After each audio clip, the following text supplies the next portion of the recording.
ശബരിമല സ്വർണ്ണ കവർച്ചയിൽ ആകെ മൊത്തത്തിൽ മുഖം രക്ഷിക്കാൻ പോലുമുള്ള ഒരു ലൂപ്പ് ഹോൾ പോലും CPM ഇല്ല.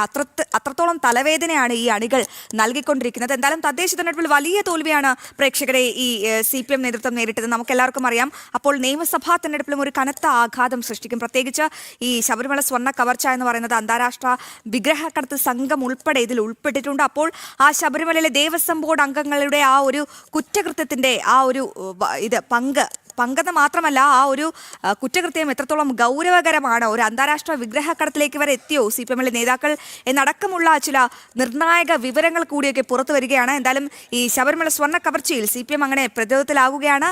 ഈ തിരുവിതാംകൂർ ദേവസ്വം ബോർഡ് അംഗം N. വിജയകുമാർ കൂടി റിമാൻഡിലായതോടെയാണ് നേതൃത്വത്തിന് വലിയൊരു തലവേദന ഉണ്ടായിരിക്കുന്നത്. എന്തായാലും ഈ വാർത്തയുടെ ഏറ്റവും പ്രധാനപ്പെട്ട വിശദാംശങ്ങൾ നൽകാൻ ദിസ്ന ചെയ്തുകൊണ്ട്. ദിസ്ന, ഞാൻ നേരത്തെ സൂചിപ്പിച്ചതുപോലെ CPM മൂന്നാമത്തെ പ്രബലനായ നേതാവ് അതാണ് വിജയകുമാർ. അദ്ദേഹവും ഇപ്പോൾ അറസ്റ്റിലായിരിക്കുന്നു, റിമാൻഡിലായിരിക്കുന്നു. അപ്പോൾ ഈ വിജയകുമാർ പറയുന്ന മൊഴി, അതായത് പത്മകുമാർ സഖാവ് പറഞ്ഞു താൻ അതങ്ങ് ചെയ്തു. പക്ഷെ പത്മകുമാർ പറയുന്നത് എന്താണ്? പത്മകുമാർ സഖാവിന് മറ്റൊരു സഖാവുണ്ട്, അത് ദൈവതുല്യനാണ്, അദ്ദേഹം പറഞ്ഞിട്ടാണ് പത്മകുമാർ ഇത് ചെയ്തത്. അപ്പോൾ ഇതാകെ മൊത്തത്തിൽ വല്ലാത്തൊരു തലവേദന സൃഷ്ടിക്കുകയാണ് CPM സർക്കാരിനും. ഇത് എങ്ങനെ നേരിടാൻ എന്തെങ്കിലും പ്രതിവിധിയുണ്ടോ? കഴിഞ്ഞ ദിവസം തദ്ദേശ തോൽവി പഠിക്കാനൊക്കെ ഒരു വലിയ ചർച്ചയും മീറ്റിംഗും ഒക്കെ വിളിച്ചു ചേർത്തിരുന്നു. ഇനിയിപ്പം വീടുകൾ കയറുള്ള പ്രചാരണത്തിനടക്കമുള്ള ലക്ഷ്യത്തിലാണ് ഈ CPM. എന്തായാലും ഈ ശബരിമല സ്വർണ്ണക്കവർച്ച എങ്ങനെയാണ് ഒഴിയാബാധയായി CPM എങ്ങനെ പിന്തുടരുന്നത് ദിസ്ന?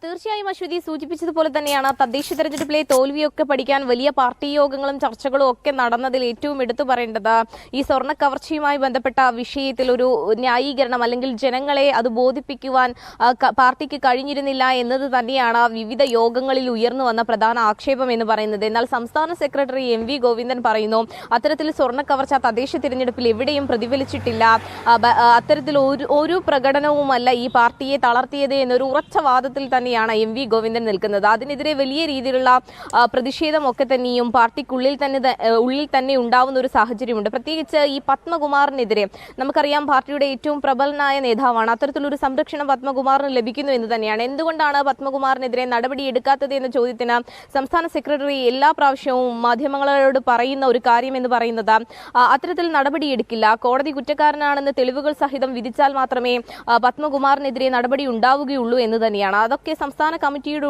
ഇടയിൽ വലിയ രീതിയിലുള്ള പൊട്ടിത്തെറിക്ക് കാരണമാകുന്നു എന്നത് തന്നെയാണ് അശ്വതി.